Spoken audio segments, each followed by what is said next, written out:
Attorney, magandang gabi po. Attorney, magandang gabi. Magandang gabi po sa inyong lahat. Kumusta po kayo? Sana dumami pa kayo. Oo. Ako po yung anak. Ano ba yan? Nagtaka si nanay. Hindi naman yan si Marcoleta. Ako po yung panganay na anak at Chief of Staff po ni Kong Dante Marcoleta. Hindi nyo ba nababakas? Ano ba yan?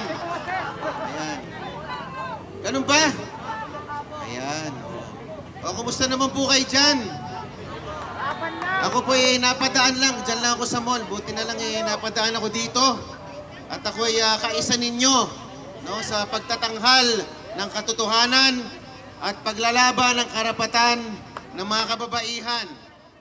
Alam nyo naman ang nangyari kay Attorney Zuleika Lopez. Hindi naman siya kriminal. Ha? Ha? BP Intay, alam nyo ba, sasabihin ko lang, nung Friday night, 11:56 p.m., tinawagan ako ni BP Sara. Medyo trembling si BP Sara, sabi niya, kasama nyo ba si daddy mo? Kasi andito isang truck ng pulis. Hahakutin na nila si Attorney Lopez at dadalhin sa Women's Correctional. Sabi ko, anak ng tipaklong naman.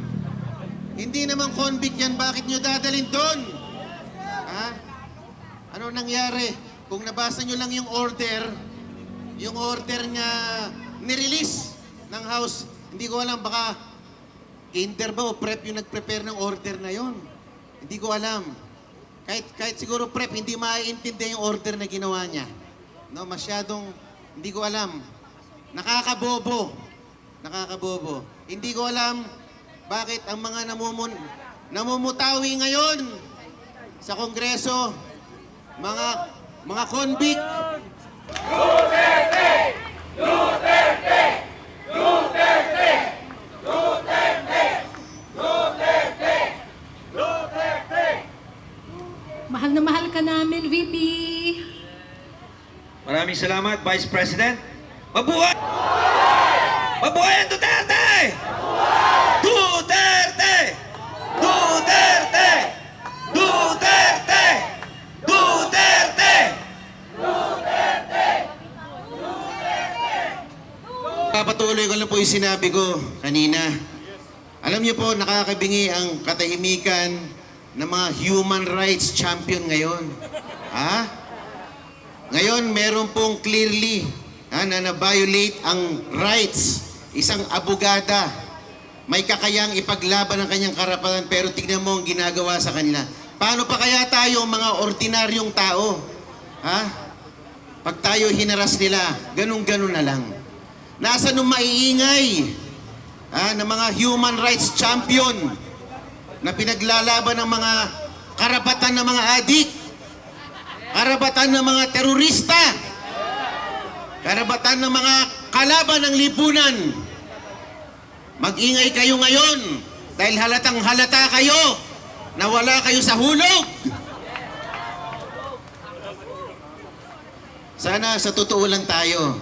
Kung paglalaban yung human rights, lahat ng human rights ng mamamayang Pilipino, hindi lang yung political opponent nyo ang inyong ididiin. Dahil halatang halata kayo, wala kayo sa katwiran. Ayan. Ayun po. Hanggang anong oras po ba tayo dito? Walang tulugan? O sige. Kailan tayo magsasama-sama muli? Araw-araw. O sige. Kakain muna ako, pwede ba? Kasi kanina pa ako walang kain eh. May dala pa kayo hopya! Wala bang pahopya dyan? Haharap ang aking tatay sa Quadcom. Sana naman wag silang maging duwagcom. Harapin nila ang aking tatay. Ipakita nila ang katwiran. Ewan ko kung may katwiran silang ipapakita. Ha?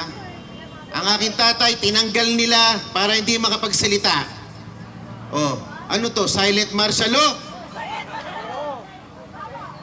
Tinanggal sa 5 komite. Ano yun? Naduduwag kayo? Hindi kayo makipaglaban ng harap-harapan? Ha? Batas sa batas? Hindi nyo kaya? Ayun. Magpaliwanag kayo bukas kung kaya nyong harapin ang tatay ko. Lagot kayo sa tatay ko. Magandang gabi po sa inyo lahat. Maraming salamat! Mabuhay! Attorney Dante